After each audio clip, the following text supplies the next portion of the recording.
সম্মানিত দর্শক, বাংলাদেশের একটি গণমাধ্যম সময় টেলিভিশন।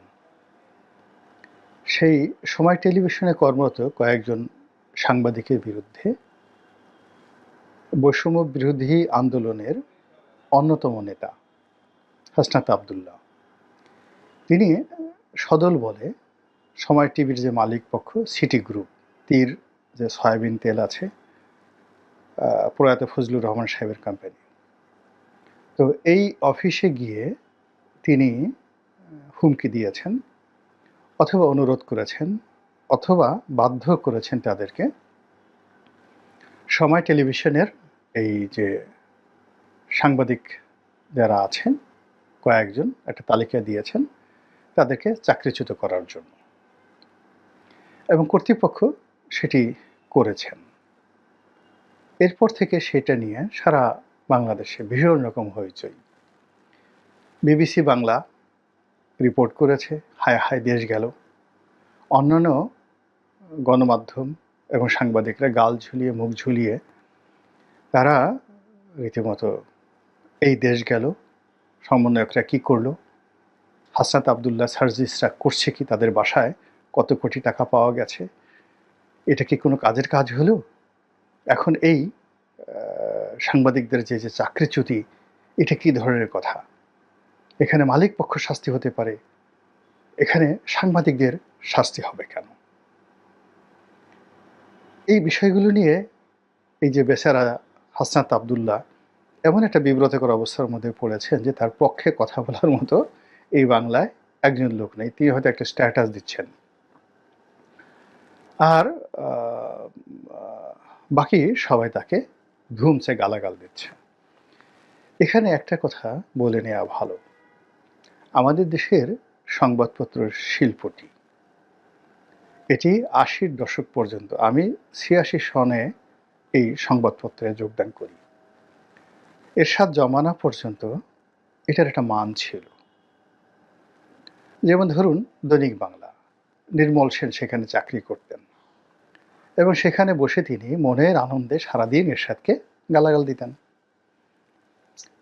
তারপরে সাপ্তাহিক বিচিত্রা, সেখানে শাহরির কবির, সাদাত চৌধুরী, কাজী জাওয়াত, ওনাদের মতো মানুষ চাকরি করতেন। দৈনিক বাংলার সম্পাদক ছিলেন আহমেদ হুমায়ুন। তো সরকারি প্রতিষ্ঠান, ট্রাস্টের পত্রিকা, কিন্তু সারাক্ষণ এরশাদের ১৪ গোষ্ঠী উদ্ধার করতেন তারা। কিন্তু বিনিময়ে কখনই যাকে বলা হয় তারা সরকার দ্বারা লাঞ্ছিত হয়েছেন, ডিজিএফআইয়ের কোনো লোক এদেরকে ধরে নিয়ে গেছেন, এরকম কোনো ঘটনা, এমনকি ওই অফিসের সামনে, দৈনিক বাংলা অফিসের সামনে ডিজিএফআইয়ের একটা লোক এরশাদ জমানাতে যেতে পেরেছে, এরকম সিঙ্গেল কোনো নজির নেই। প্রেস ক্লাবে সাংবাদিকরা বসতেন, সেখানে কি আলাপ আলোচনা। তারা একদিন গিয়ে দেখি যে সত্যজিৎ রায়ের সেই পথের পাঁচালী সিনিয়র সাংবাদিকরা দেখছেন, নির্মল সেন সহ। তো প্রতিটি দৃশ্যে কি সংলাপ উচ্চারণ হচ্ছে, এখানে ফটোগ্রাফিতে কি মুন্সিয়ানা দেখানো হয়েছে, এবং এই মুন্সিয়ানার প্রেক্ষিতে কি ধরনের একটা চলচ্চিত্র তৈরি হয়েছে, এই জিনিসগুলো নিয়ে গুরুগম্ভীর আলোচনা চলছে, এখনো কানে বাজে। আমার কাছে মনে হয় না যে এখন বাংলাদেশে একজন সাংবাদিক আছেন কিনা বা কয়জন সাংবাদিক আছেন যারা ওই দিনের যে পথের পাঁচালীকে ছেড়ে দিয়ে, মানে শুধুমাত্র একটা চলচ্চিত্র যে কত হাই কোয়ালিটির হতে পারে, হাই ভ্যালু হতে পারে, একটা সাহিত্য কি করে চলচ্চিত্রে রূপান্তরিত হয়ে সাহিত্যের যে মান সেটাকে যাকে বলা হয় অতিক্রম করতে পারে, এইরকম একটা আলোচনা ঢাকা প্রেস ক্লাবে সাংবাদিকরা করছেন, এবং সেটা সিস্টেম করে। এরকম ঘটনা গত ২০-৩০ বছরে, মানে ওই ঘটনার পরে বাংলাদেশে ৯১-এর পরে প্রেস ক্লাবে ঘটেছে আমার জানা নেই। তো এই সময়তে আমরা কি দেখলাম, সাংবাদিক ইউনিয়ন দুই ভাগে বিভক্ত, বিএনপি পন্থী, তার সাথে জামাতপন্থী, অন্যদিকে আওয়ামী লীগপন্থী। ঢাকা সাংবাদিক ইউনিয়ন বিভক্ত, ফেডারেল সাংবাদিক ইউনিয়ন, সারা বাংলাদেশে যেটা ফেডারেল সাংবাদিক ইউনিয়ন সেটাও বিভক্ত। এরপরে আবার সাংবাদিকদের মধ্যে ঢাকা প্রেস ক্লাবের একটা বিকল্প রিপোর্টার্স ইউনিটি, তারা আবার আলাদা একটা সংগঠন করে বসলো। আবার সেই রিপোর্টার্স ইউনিটির আলাদা সংগঠনের বাইরে মানে ক্রাইম রিপোর্টার্স অ্যাসোসিয়েশন, ক্র্যাব, এ আবার আলাদা একটা সংগঠন করলো। বাংলাদেশ কূটনৈতিক রিপোর্টার যারা আছেন তাদের যাকে বলা হয় আলাদা একটা সংগঠন আছে, কূটনৈতিক রিপোর্টার্স ফোরাম। এখন এই যে যারা এই কাজগুলো করছেন তাদের সবাইকে আমি চিনি, কিন্তু একটা সময় অর্থনীতি বলতে জাহিদুজ্জামান ফারুক ইত্তেফাকের ছিলেন, মোয়াজ্জেম সাহেব পরে ফাইন্যান্সিয়াল এক্সপ্রেসের এডিটর ছিলেন, মারা গেছেন। তারা অর্থনীতির বিষয়ে সাংবাদিকতা করতেন। কূটনীতি নিয়ে সাংবাদিকতা করতেন হাসান শাহরিয়ার সাহেব। আচ্ছা, ইভেন আমাদের মানব জমিনের যে মতিউর রহমান, তিনিও বেশ কিছুদিন কূটনৈতিক রিপোর্টার হিসেবে দায়িত্ব পালন করেছেন। তো ওই জমানাতে তাদের যে কোয়ালিটি, যে ধীশক্তি, তাদের যে লেখাপড়া এবং তাদের যে কলমের টান, শক্তি, তাদের যে ব্যক্তিত্ব, তাদের যে পার্সোনালিটি, তার সঙ্গে আপনি ফারজানা রূপা, মুন্নির সাহা, মোজাম্মেল বাবু, এদেরকে আপনি কীভাবে তুলনা করবেন বলেন তো? এখন এই গ্রুপটা চলে গেছে, অর্থাৎ শেখ হাসিনার গণভবন কেন্দ্রিক যে সাংবাদিক শ্রেণী ছিলেন তারা অলমোস্ট সবাই পলাতক। এখন বাকি যারা আছেন তারা এই সমাজে মূলত ওই ফারজানা রূপা তাদের জুতার মোজা অথবা স্যান্ডেল হওয়ার উপযুক্ত। এরা এখন যারা দালালি করছেন বা এখন আওয়ামী লীগের পক্ষে খুব কৌশলে সরকারকে বিব্রত করার চেষ্টা করছেন কিংবা ধান্দাবাজি করছেন, ইত্যাদি ইত্যাদি অনেক কিছু। জাস্ট পরিস্থিতিতে কতটা খারাপ অবস্থায় গেছে। এই বাংলাদেশে তো অনেকগুলো পত্রিকা আছে, কতশো কত হাজার, এটার কোনো ঠাঁই ঠিকানা নেই। তো এই পত্রিকাগুলোর মধ্যে এরকম পত্রিকা আছে যেটা 7 দিন 8 দিন পর পর একটা কপি বের হয়, 20-25 কপি বের হয় শুধুমাত্র সরকারি বিজ্ঞাপন পাওয়ার জন্য। তো এইরকম পত্রিকার 10-12টা পত্রিকার তারা এই কোয়ালিটির, এদের একটা গ্রুপ আছে, সাংবাদিক গ্রুপ আছে, যারা এই সেগুনবাগিচার বিভিন্ন অলিতে গলিতে ঘুরে বেড়ায়। তারা মাঝে মধ্যে প্রেস ক্লাবে যায় আর এখানে বসে রাস্তার পাশে দাঁড়িয়ে যারে পায় তার কাছ থেকে চা খাবে, সিগারেট খাবে। এই লোকগুলো রাস্তার ভিক্ষুকের চাইতেও নিম্নমানের মন মানসিকতায়। গত 4 মাসে এইরকম যারা সিন্ডিকেট, এই সিন্ডিকেট করে তারা বড় বড় সচিবের কাছ থেকে লাখ লাখ টাকা হাতিয়ে নিয়ে গেছে, তোমার বিরুদ্ধে দুর্নীতির মামলা করা হবে। তো এই যে সাংবাদিক, এখন এই রাস্তার যদি এদের অবস্থা হয় তাহলে আপনি বড় বড় যে গণমাধ্যম, এখন ধরেন ইন্ডিপেন্ডেন্ট টেলিভিশন, সেখানে সালমানের লোক ছিল, এখন ইন্ডিপেন্ডেন্ট কারা চালাচ্ছে? তারা সবাইকে সাধু হয়ে গেছে। 71 টিভি সিটি গ্রুপ চালাতো, মানে মেঘনা গ্রুপ চালাতো, তাদের ওনার ছিল। তো মেঘনা গ্রুপের কাছ থেকে টাকা এনে মোজাম্মেল বাবুরা এখানে সব কিছু করতেন। এখন সেটার মালিকানা কাদের হাতে? কারা চালাচ্ছে? সাংবাদিক কারা? এবং রাতারাতি 1 মিনিটের মধ্যে তারা আওয়ামী লীগের বিরুদ্ধে গিয়ে যে সংবাদ পাঠিকা, যে লোক 2 দিন আগে শেখ হাসিনাকে আম্মা ডাকতেন, এখন তারা শেখ হাসিনাকে ডাইনি ডাকছেন। তো এই যারা নীতি নৈতিকতার, আপনি সময় টিভির কথা চিন্তা করেন। সময় টেলিভিশনটা এর একটা বিরাট মালিকানা ছিল এই খাদ্যমন্ত্রী কামরুল সাহেবের, তার বা তার ভাই যে মোর্শেদ, যেটা বিখ্যাত চলচ্চিত্র যে পরিচালক মোর্শেদ, তো তারা চলছেন। এবং এখানকার সিও যিনি ছিলেন তিনি কামরুল সাহেবের ভাগ্নে একসময় 21শে টেলিভিশনে চাকরি করতেন। তো এই টোটাল গ্রুপটা, মানে সময় টেলিভিশনটা, সেই টাকা সিটি গ্রুপের। কিন্তু এরা শেখ হাসিনার ক্ষমতাকে লিঙ্গারিং করার জন্য এবং তারা যাদেরকে অপছন্দ করত, সেই অপছন্দের লোকদেরকে মাটির সঙ্গে মিশিয়ে দেওয়ার জন্য এবং ক্যারেক্টার অ্যাসাসিনেশন বলতে যা বোঝায়, সেই ক্যারেক্টার অ্যাসাসিনেশন করার জন্য এরা এমন কোনো নোংরা কাজ নাই যেটা করেনি। সেটা বিএনপির তারেক রহমান হোক, কিংবা ফরিদুর রেজা সাগর চ্যানেল আয়ের হোক, কিংবা তৃতীয় মাত্রার জিল্লুর হোক, তাদের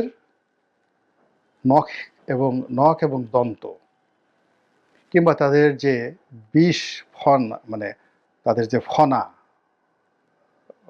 গোখরা সাপের যেমন ফনা তুলে তারপরে সামনে দুটো দাঁত থাকে, 20 দাঁত, এই ফনা দিয়ে তারা ভয় দেখায়নি এমন লোক নেই। আর 20 দাঁত দিয়ে তারা দংশন করেনি তাদের এমন কোনো প্রতিপক্ষ নেই। যাকে যেভাবে দরকার সেভাবে করেছে। এখন বলেন, এই যে সময় টেলিভিশনটা সময়ের পরিবর্তনে নাম এসেছে যে অমুক লোককে 2 কোটি টাকা দিয়ে, অমুক এক নেতাকে 2 কোটি টাকা দিয়ে এটা ভাঙচুর ফেরানো হয়েছে। যেমন এটিএন নিউজ, সেটা ভাঙচুর করা হয়েছে। আমি একটি নিউজে গিয়ে দেখলাম, তো বিক্ষুব্ধ জনতা সেখানে গেছে, যাওয়ার পরে পুরো অফিস লুট করে নিয়ে যাওয়া হয়েছে এবং বলা হয়েছে যে ওখানে মূলত তারা গেছে মুন্নি সাহাকে খোঁজ করার জন্য, বিক্ষুব্ধ জনতা। কিন্তু মুন্নি শাহ স্টার ছিল। কিন্তু এটিএন নিউজ বা মুন্নি সাহা যে পরিমাণ ক্ষতি করেছে পুরো রাজনীতির, এবং আওয়ামী লীগকে পুনর্বাসন করার জন্য তারা যা করেছে তার চেয়ে কোটি কোটি গুণ বেশি করেছে সময় টিভি। এমনকি 71-এর চেয়েও তারা ছিল নির্মম, নিষ্ঠুর। তো এখন সেখানে সাধারণ জনগণ ঢুকতে পারেনি, যায়নি। এর কারণ হলো ওখানে তারা খুব কৌশলী মানুষ, তারা টাকা পয়সা দিয়ে প্রোটেক্টর নিয়োগ করে ফেলেছে। কাদেরকে করেছে, কাদেরকে টাকা দিয়েছে, এটা আমরা এখন ওপেন সিক্রেট সময় টিভি। তাহলে দেখুন যে 2 দিন আগে শেখ হাসিনার দোসর হিসেবে যারা সংবাদপত্রের বিভিন্ন জায়গাতে এই কাজকর্ম করেছে, 5ই আগস্টে তারা সাথে সাথে অন্য মানুষকে আব্বা ডেকে ফেলেছে, জাতির পিতা বানিয়ে ফেলেছে, এবং নিজেদের পিঠ বাঁচানোর জন্য তারা অফিসে যেন আক্রমণ না হয়, সবকিছু চালু থাকে, তারা কোটি কোটি টাকা ঘুষ দিয়েছে। এখন বলতেছে আমরা সাংবাদিক, আমরা অধিকার প্রতিষ্ঠা করছি, ইত্যাদি ইত্যাদি ইত্যাদি ইত্যাদি। এখন এই যারা সাংবাদিকদের মধ্যে যে অংশটি সারাটা জীবন শেখ হাসিনাকে প্রমোট করেছে এবং তার প্রতিপক্ষকে ধ্বংস করেছে, তো ওদের মধ্যে যে অভ্যাস, সে অভ্যাসটা হলো অন্যের ক্ষতি করা। যেমন মশা মানুষকে কামড় দেবেই, মাছি ভন ভন করবেই, তারপরে অন্য যে কীটপতঙ্গগুলো আছে এগুলো বিষ বিস্তার করবেই। এখন শেখ হাসিনার জমানাতে যে সকল সাংবাদিক, সেটা প্রেস ক্লাবে হোক, সেটি রিপোর্টার্স ইউনিটিতে হোক, সেটা সম্পাদক হোক, কিংবা পিয়ন হোক, যারা এই 15টি বছর পুরো জাতিকে জ্বালিয়েছে, আমার মতে তাদের কারোরই পুনর্বাসন দরকার নেই। তারা না খেয়ে মরুক, তারা জাহান্নামে যাক, জেলে যাক, এই জাতি নিয়ে এরা জাস্ট ক্যান্সার, এই জাতির জন্য ক্যান্সার। এখন যে 9 জন বা 7 জন সাংবাদিক, তারা শেখ হাসিনার জমানাতে কি ভূমিকা ছিল এটা আমি একটু জানতে চাচ্ছি। যদি তারা সাধ্য 43 বেশি হন, আমি হাসনাত আবদুল্লাহকে বলবো তাদের কাছে গিয়ে ক্ষমা চাওয়ার জন্য। আর তারা যদি শেখ হাসিনার দোসর হয়ে থাকেন, তাহলে হাসনাত আবদুল্লাহ সাহেব ঠিক কাজ করেছেন। 2 নম্বর হলো যে এই যে সিটি গ্রুপের মতো একটি প্রতিষ্ঠান, অনেক পুরনো একটি প্রতিষ্ঠান, 100 বছর পুরনো একটি প্রতিষ্ঠান, এই প্রতিষ্ঠান কেন এই 2 নম্বর কাজে জড়াবে? এরা কেন এরকম এই যে টাকা পয়সা দিয়ে আওয়ামী লীগ সরকারের লেসপেন্সার বা দোসর হয়ে এই পুরো মিডিয়া জগৎটাকে তারা কলুষিত এবং কলঙ্কিত করবে? এদেরও তো বিচার হওয়া উচিত। এদের মানে হাসনাত তো ভাগ্য ভালো, সেখানে গেছে, ভদ্রভাবে তাদের কাছে বলেছে বা চাকরিচ্যুতির কথা বলেছে। আমাদের কি হলো? আমাদের সেই 90-এর গণঅভ্যুত্থানের পর অনেক বড় বড় ছাত্র নেতারা, তারা কি বেক্সিমকোর অফিস থেকে কোটি কোটি টাকা ঘুষ নেয়নি? তারা কি র্যাঙ্কস গ্রুপে গিয়ে টাকা নেয়নি? এরশাদের দোসরদের কাছ থেকে টাকা নেয়নি? তো সেই তুলনায় বর্তমান যারা আছেন, আপনি কয়জনের বিরুদ্ধে অভিযোগ করবেন বলেন তো যে এরা ওই আওয়ামী লীগের বেক্সিমকোর কাছ থেকে, এসালামের কাছ থেকে, অমুকের কাছ থেকে তারা টাকা পয়সা নিয়ে এই সমন্বয় করে এই কাজ করেছে? বরং টাকা পয়সা নেওয়ার অভিযোগ কাদের বিরুদ্ধে এসেছে? তো এই বিষয়গুলো নিয়ে আসলে আবেগ এখানে ব্যাপার না। এখানে মূল ব্যাপার হলো ইন্টেলেকচুয়ালি যারা করাপ্টেড, মানে চিন্তার জগতে যারা অসৎ, ভীষণ রকম অসৎ, এই অসৎ লোকগুলোর যারা প্রতিনিধিত্ব করে সংবাদপত্রে, গণমাধ্যমে বা অন্য জায়গাতে, তারা কিভাবে যে আপনার সর্বনাশ করবে, সমাজের সর্বনাশ করবে এবং করেছে তার একটা বাস্তব প্রমাণ দেখে যে আমাদের এখন সব জায়গাতে রন্ধে রন্ধে এখন বিষবাষ্প ঢুকে গেছে। আমরা দাঁড়াতে পারছি না, ঘুমাতে পারছি না, শুতে পারছি না। ডক্টর মোহাম্মদ ইউনূসের মতো লোক কোনো কিছু করতে পারছে না। ভালো, ভালো লোকগুলো মানে প্রত্যেকটা মানুষের মধ্যে শুধু বিষ ঢুকিয়ে দেওয়া হয়েছে। এখন যে লোকগুলো এই ১৫ বছর শেখ হাসিনাকে টিকিয়ে রাখলো, সেই একই লোক এসে আবার এই জমানাতে এসে তারা রাষ্ট্রের আশ্রয় পাবে, প্রশ্রয় পাবে। তারা এসে সেই যাকে বলা হয় আম আ সচিবালয়ে ঢুকে সেই ক্যাবিনেট মিটিংয়ের মধ্যে তারপরে তারা সোজা একেবারে যাকে বলা হয় ঢুকে সংস্থাপন সচিবের সামনে বসে তারা গালাগাল করবে, মাপ চাইতে বলবে। এদের পরিচয়টা কি? হু আর দে? এই বিষয়গুলো সরকারের যারা কর্তা ব্যক্তি আছে, আমি মনে করি তাদেরকে তদারক করা উচিত। আমাদের এই সমাজে বিএনপির সময় অনেক সংবাদপত্রের উপর নির্যাতন হয়েছে। এটিএন বাংলার উপর নির্যাতন হয়েছে বিএনপির জামানাতে। এরপর আরো অনেক পত্রিকার উপর নির্যাতন হয়েছে। আবার আওয়ামী লীগ জামানাতে অনেক সংবাদপত্রের উপর নির্যাতন হয়েছে। টেলিভিশন কেন্দ্র বন্ধ করে দেওয়া হয়েছে। বিএনপি যেভাবে বন্ধ করেছে, আওয়ামী লীগ ওভাবে বন্ধ করেছে। তো এটা নতুন কোনো ঘটনা নয় আমাদের দেশে। আমরা সেই সংস্কৃতি থেকে বের হয়ে একটা সুষ্ঠু ধারার যে গণতন্ত্র, সুষ্ঠু ধারার যে সংবাদপত্র, সুষ্ঠু ধারার যে গণমাধ্যম গড়তে চাচ্ছি, সেখানে সাবেক স্বৈরাচারের যে দোসর এবং তাদের সাহায্যকারী এবং তাদের সুবিধাভোগী সেই লোকগুলো যদি এখনও এসে আপনার সামনে আমার সঙ্গে মুখ ঝুলায় এবং তাদেরই সেই লোকজন যদি আবার এই জমানাতে এসে ছড়ি ঘুরাতে থাকে, তাহলে বিপ্লবের যারা নায়ক, যারা জীবনের ঝুঁকি নিয়েছেন, রক্ত দিয়েছেন এবং এখনও যারা মৃত্যুর ঝুঁকিতে আছেন, যদি বিপ্লব ফেল করে এদের কারো পিঠের চামড়া থাকবে না, তারা সঙ্গত কারণে বিক্ষুব্ধ হতে পারেন।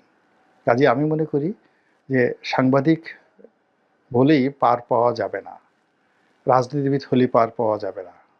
বাইতুল মোকাররমের ইমাম যদি পালিয়ে যেতে পারেন, তারপরে মাজার যদি ভাঙা হতে পারে, বড় বড় পীর মাশায়েখের মাজার ভাঙা যদি হতে পারে, এরপর বড় বড় জেনারেল, মন্ত্রী, এমপির হাতে যদি হাত কড়া পরানো হতে পারে, বড় বড় ব্যবসায়ীদেরকে যদি হাত কড়া পরানো হতে পারে, তাহলে আমাদের দেশের সাংবাদিকরা কেন জেলখানায় যাবেন না? কেন তাদের বিরুদ্ধে মামলা হবে না? সালমান এফ রহমানকে গ্রেপ্তার করা হয়েছে, ভালো কথা। ১ লক্ষ লোক তার কোম্পানিতে চাকরি করে। সারা বাংলাদেশের ৪০,০০০ কোটি টাকা বিভিন্ন ব্যাংক থেকে তিনি ঋণ নিয়েছেন, পুরো বাংলাদেশ জিম্মি করেছে। তার মতো লোক, অর্থাৎ ৪০,০০০ কোটি টাকা আমরা জলে ফেলে দিয়ে ১ লক্ষ লোককে আমরা রাস্তায় নামিয়ে দিয়ে যদি সালমান এফ রহমানের হাতে হাতকড়া পরাতে পারি, তাহলে এই সালমান এফ রহমান যাদেরকে সৃষ্টি করেছেন বা যাদের দুষ্টু বুদ্ধিতে সালমানরা অপকর্ম করতে সুযোগ পেয়েছে, এস আলমরা ২১শে টেলিভিশন দখল করতে সুযোগ পেয়েছে, আব্দুস সালাম, এস আলমের মানে ২১শে টেলিভিশন আব্দুস সালামকে জেলে নিতে যারা বাধ্য করেছে, এই সাংবাদিকরাই তো বাধ্য করেছে।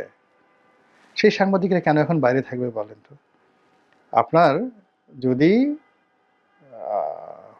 ২১শে টেলিভিশনের মালিক আব্দুস সালাম জেলে যেতে পারে, তাহলে আব্দুস সালামকে যারা জেলে নিল তারা কেন এখন বাইরে থাকবে বলেন?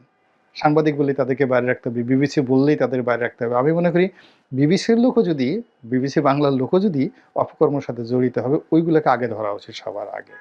এখানে ইনসাফ, একমাত্র ইনসাফই হলো এই বর্তমান পরিস্থিতিকে সামাল দেওয়ার জন্য প্রধানতম হাতিয়ার।